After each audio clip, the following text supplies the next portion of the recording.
was really pondering if I'm gonna come up tonight.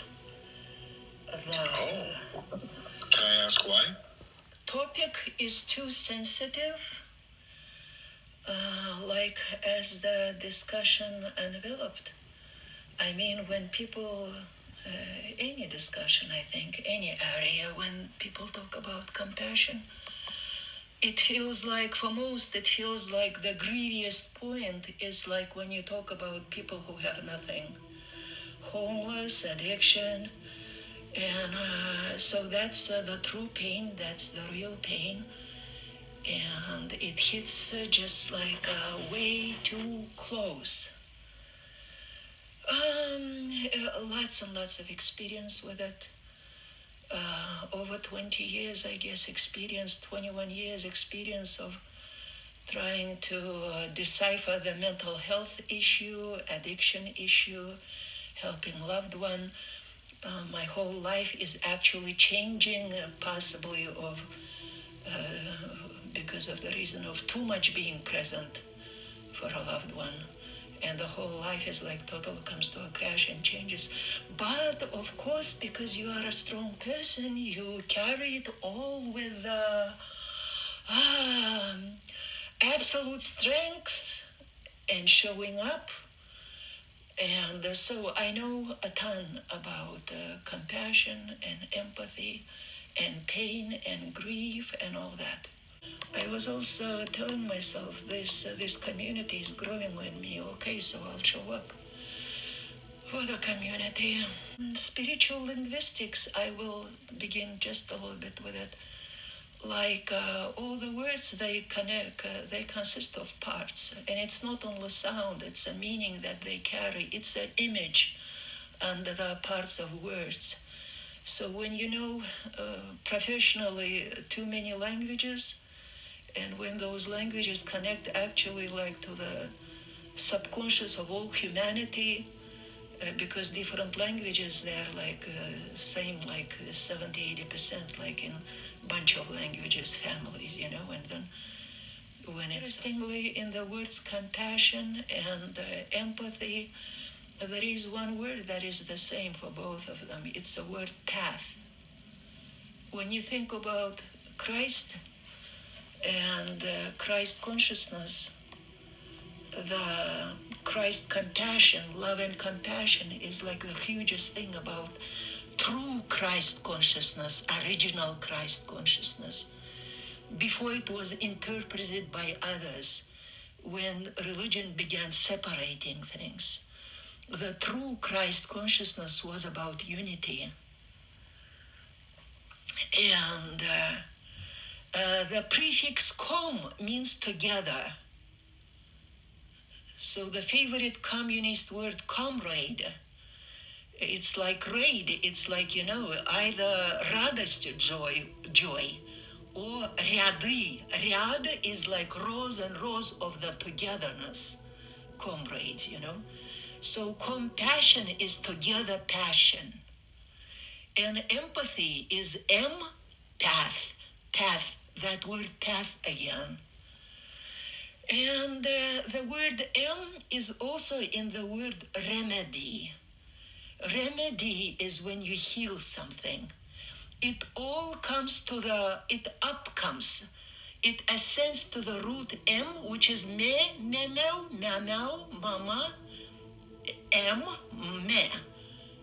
In my native language, M is the woman breast, and the fact of feeding the baby, giving the milk, giving the nourishment, because that's the remedy. So, and as many spoke, where is the women breast? Right in between them is the heart. So that's how we carry that eternal, remedial, healing, essence, and vibration.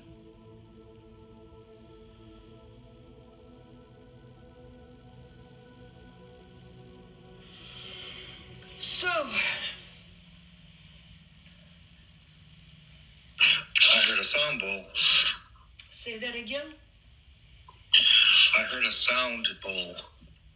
Yes. was faint, but I actually felt it before I heard it. Yeah, I can produce the thunders. Yeah, so.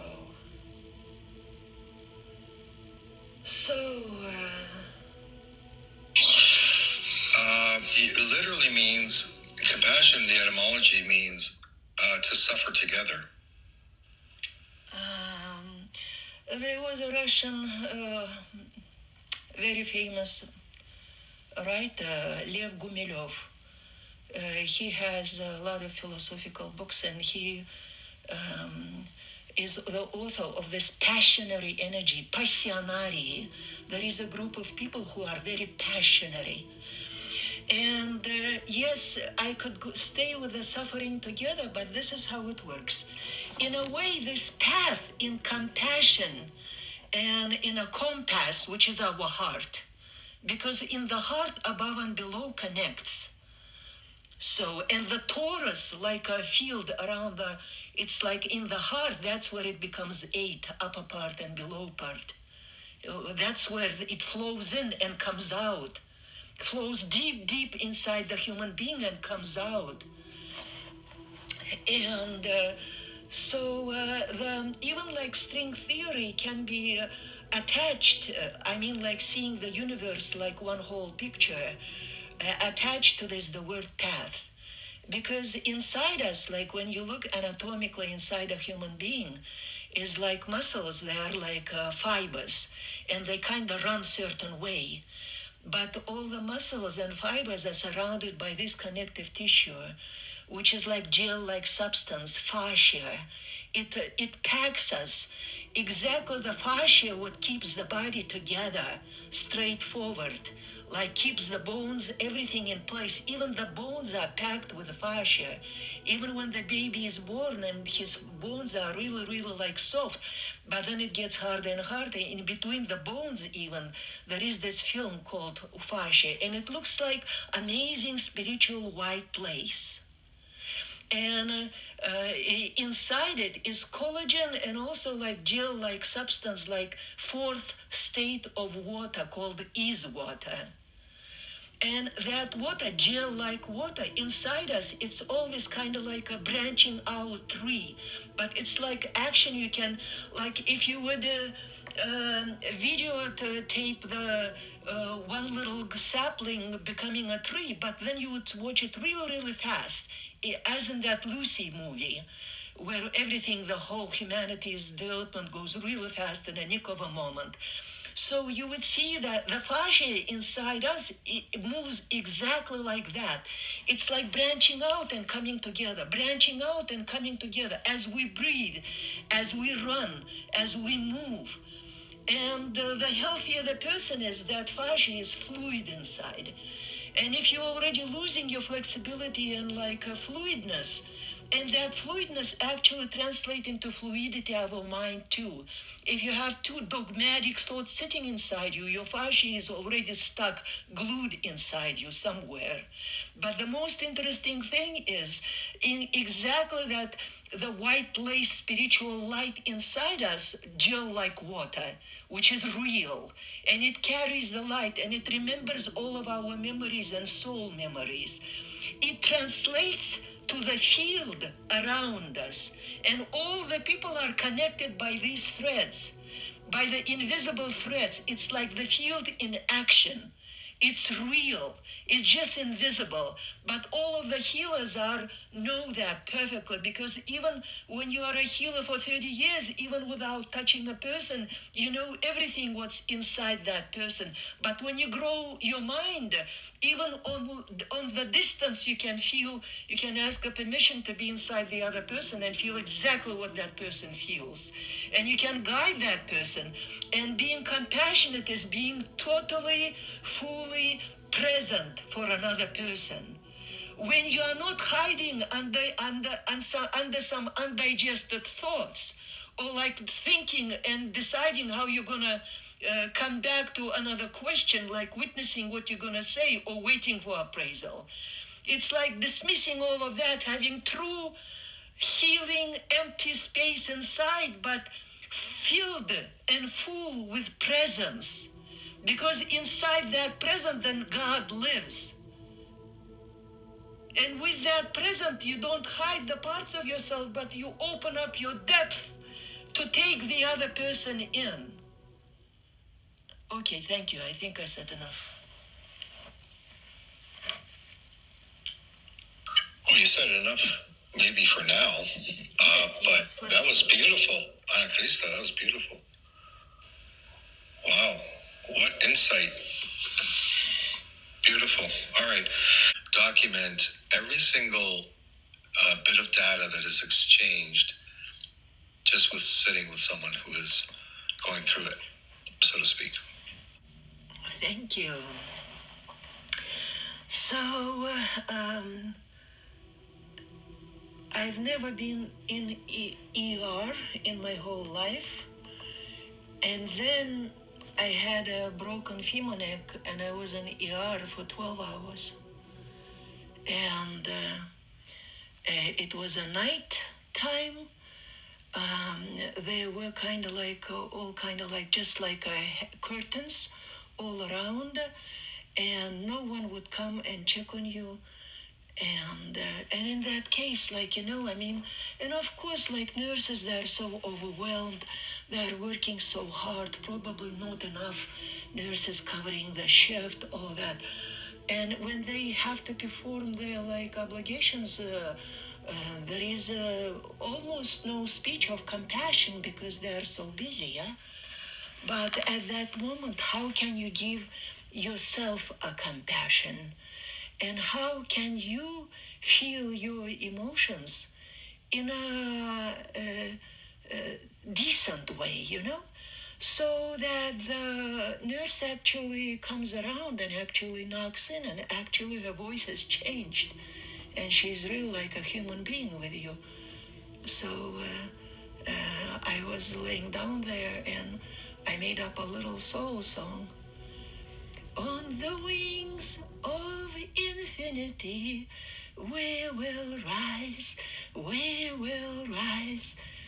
And I kept singing, and she came around.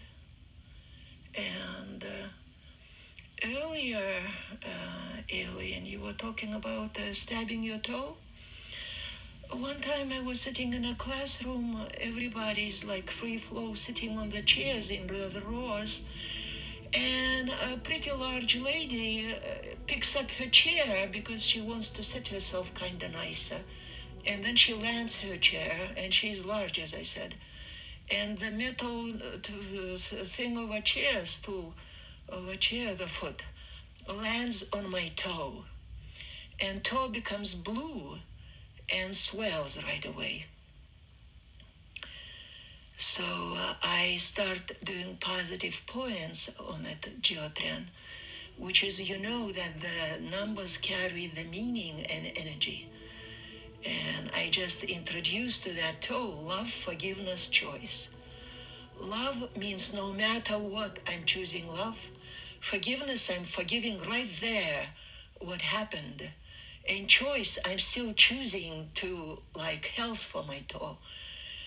And medical doctor sister who is sitting right next to me, she says, because she's witnessing the blue going away and swelling going away like within 10 minutes. And she says, if I didn't see that, I would never ever believe that's possible to say some row of numbers and affect that. But the thing is, like, it's the sheer energy of the numbers going to the cells, to the trauma, and changing it because I make a choice to refuse that trauma. I'm saying to my brain, no, I'm choosing health. So,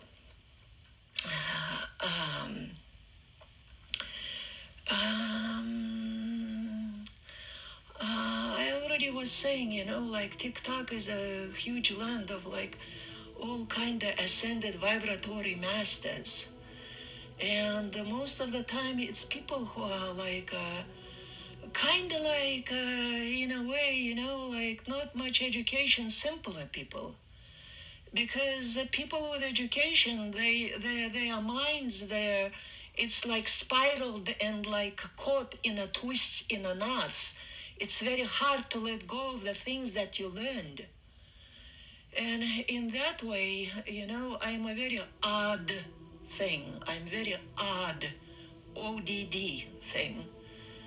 Having that PhD, as I said, I should at least respect somehow my 9 diplomas and 250 certificates. I did some math. Looks like I invested in my education in America 5 times more than what my house is worth.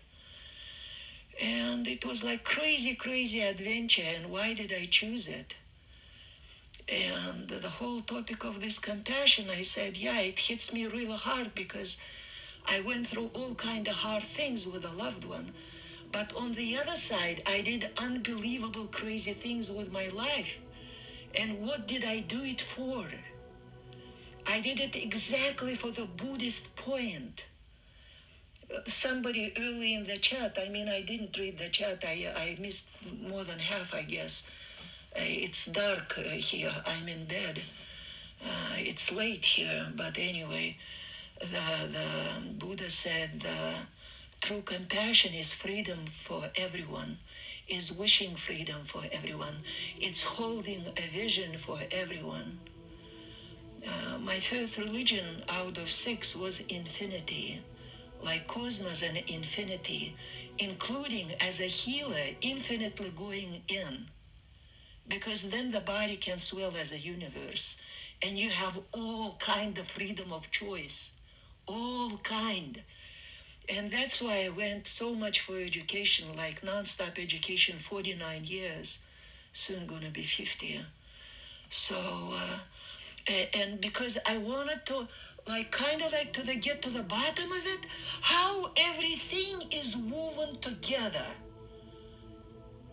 Invisible, which is spirituality. Science of spirituality spirituality is a science of invisible. And there are all kind of what people call science, when you can do repetitive things and get the same results, and that proves you that this is science. This is repeatable. It means, oh, this is real. But spirituality is also extremely real. And I experienced it on myself over and over, and on my clients too. 10,000 people who I worked on. And it's like 4-in-1, like counseling first, then training and exercises, and then body work, like 3-in-1, sometimes 4-in-1, because it's also psychic presence, like reading all of the field, and like exactly how to show true compassion. Like Mo, when you were saying, I think it's like, I was plenty traumatized too. Don't take me wrong. But when you talk about your trauma and you say like you're only seeing the other side, like it cannot be like it's like all performance. It's all performance. Sometimes if there is like it just kind of like it's a focus of point, 7 centers in a human being, 8 centers of consciousness if you go by chakras, lower, higher, and the energy, the consciousness can be present only in 3 connected chakras. So when person goes into higher centers, only the first 3 centers are emotional, like earth, water, fire. But then when we come even to the heart, anahat means unstrung. Even in heart, people already start getting a little bit kind of like a little bit neutral space, which sometimes feels like it's unemotional.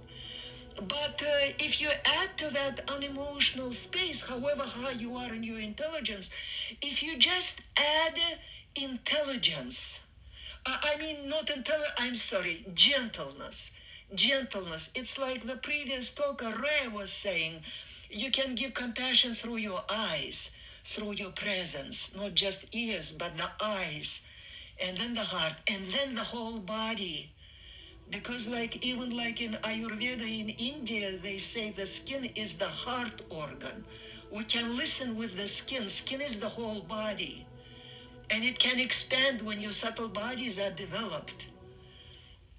So that's how, the Buddha, freedom for everyone, it's like, and I work so hard. I drove Uber and Lyft with all of my education for 4.5 years to learn to speak to an 8-year-old. I think I even lost 30% of my lexicon. I become so simple. I've become so down to earth. And I'm hoping I'm not judged by being different. But hopefully the heart's open toward me because I have a lot, but I cannot give it unless I'm asked. That's all. Thank you.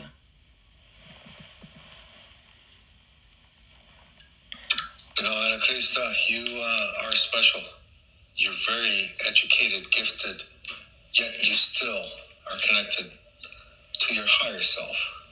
So all that education, nothing is a waste. It's going to serve you to provide a perspective no one else can offer. And that goes for all of us. I mean, yeah, I'm a simple kind of guy, right? But I get concepts, I get ideas. I can be in a room full of philosophers and hold my own.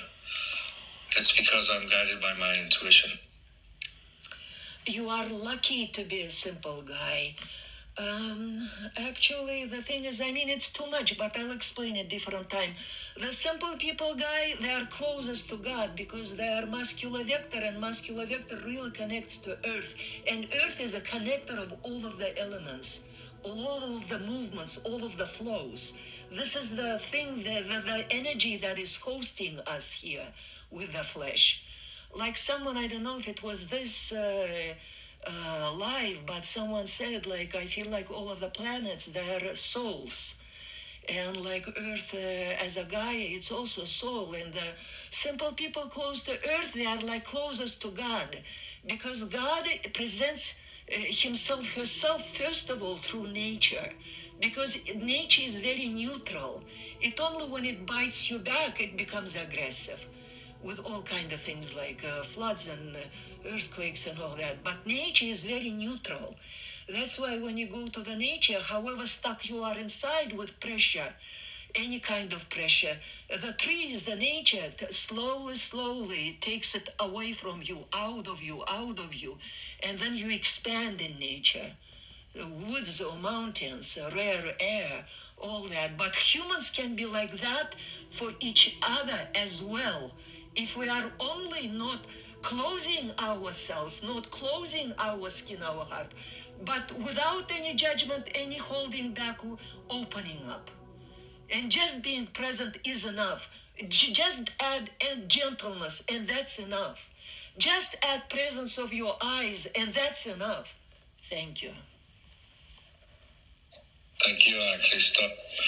I saw it asked a couple of times in the comments in other lives as well.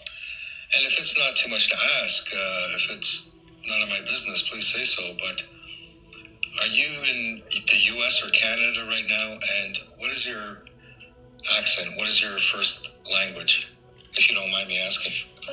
My native language is Turkmen. I'm from Turkmenistan. If people don't know what it is, my American white bear husband used to joke, go to Iran, turn left. So in Turkmen language is a very ancient language. It's very synchronistic. It has lots and lots of imagery in the language. Half of it is Arabic and Persian, and about 15% of it is like Sanskrit. I can understand Sanskrit and Indian words. I can find the synonyms of it and then, but I grew up speaking two languages. It's like Russian, which connects to all of the Slavic languages, Polish, Czech, all that, Bulgarian, and then the English, as you know, all Latinic languages. That's how I say I have the key to all humanity's subconscious. Because I have any experience I'm in America, not Canada. I'm 31 years in America. I came here as a PhD scholar winning a competition. Amazing. I wanted to ask you and I know it's apparently it's an ancient language, but Aramaic, have you had any? Yes. Aramaic, I took one workshop with that guy who wrote, he's the leading guy in Aramaic language. I had a workshop with him. And I think I surprised him too, because Aramaic is like, I read the Jesus prayer in the pure Aramaic, and I still can find the words like that are correspondences. Okay. Krista, thank you. Pleasure. Thank you. I'm very happy to be here with you. Thank you. Thank you. Great to have you here. I love when you come around. All of you. It was a great discussion, I will say that. And I think we really, we came to a consensus, not complete consensus, never, but I kind of understand compassion a lot more than when we started this life. So, being light into the engine room. And once awareness is there, you're no longer stuck running the same loop. You finally have authorship again. That is beautifully written, Youngo Rose. If anyone wants to copy, it's called The Awareness Blueprint by Youngo Rose, available on Amazon. Yes. Because sometimes just opening the door is all we can do, and then that person has to take the first step towards it, and we can walk with them. And then we can, bring our magic. It's always symbiotic, mutually beneficial. In serving, I too am served. You get the last say tonight. Okay. Mo, I just kind of felt like stretching a hand toward you. I don't know what you are going through, but if you don't mind some healing session, open loan TikTok, please feel welcome to write to me, direct message, and I'm most certainly I will be able to help you if you are going through something. But for sure, it's up to you. So, of course, thank you. Yeah. And to everyone, I just wanted to give a little advice, like in terms of self-compassion and self-healing, and also bringing all of you inside more alive.